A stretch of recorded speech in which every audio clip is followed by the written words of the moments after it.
L'homme ne vivra pas de pain seulement, mais de toute parole qui sort de la bouche de Dieu. Voici votre moment de méditation quotidienne. Pour mieux connaître Jésus-Christ.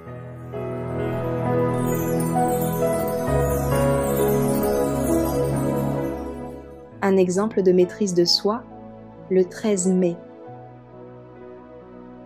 Lui qui n'a point commis de péché, et dans la bouche duquel il ne s'est point trouvé de fraude. Lui qui, injurié, ne rendait point d'injures, maltraité, ne faisait point de menaces, mais s'en remettait à celui qui juge justement. 1 Pierre chapitre 2 versets 22 et 23. L'un des traits les plus nobles du caractère chrétien est la maîtrise de soi. Nous devrions imiter l'exemple de Jésus qui, injurié, ne rendait point d'injures, mais s'en remettait à celui qui juge justement. Notre Seigneur a supporté les mauvais traitements et la moquerie sans plainte et en silence.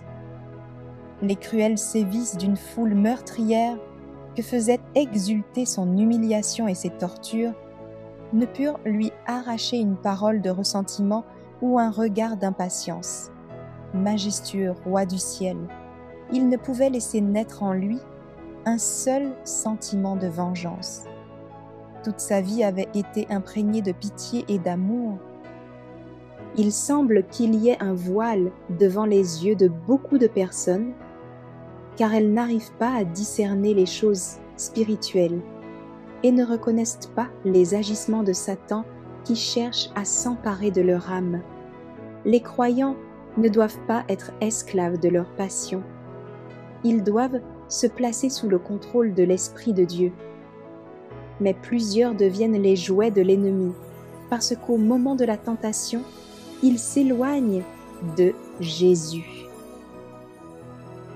Nous nous trompons souvent en cherchant à résoudre nos problèmes quotidiens, et cela nous vexe et nous irrite.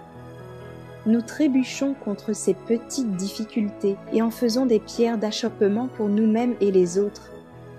Des bénédictions abondantes découleraient, au contraire, de ces vicissitudes quotidiennes si nous les supportions patiemment, car elles nous fortifieraient en vue de plus grandes difficultés. Oh, puissions-nous contrôler nos paroles et nos actions.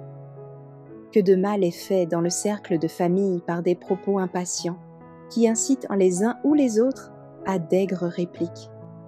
Paroles de vengeance, de propres justifications forment ainsi un joug pesant sur votre cou. Hélas, toutes ces paroles amères vous reviendront en une triste moisson. N'est-il pas préférable d'oindre notre cœur d'une huile de grâce, afin que, nous plaçant bien au-dessus de toute provocation, nous puissions supporter vexation ou offense avec l'humilité du Christ.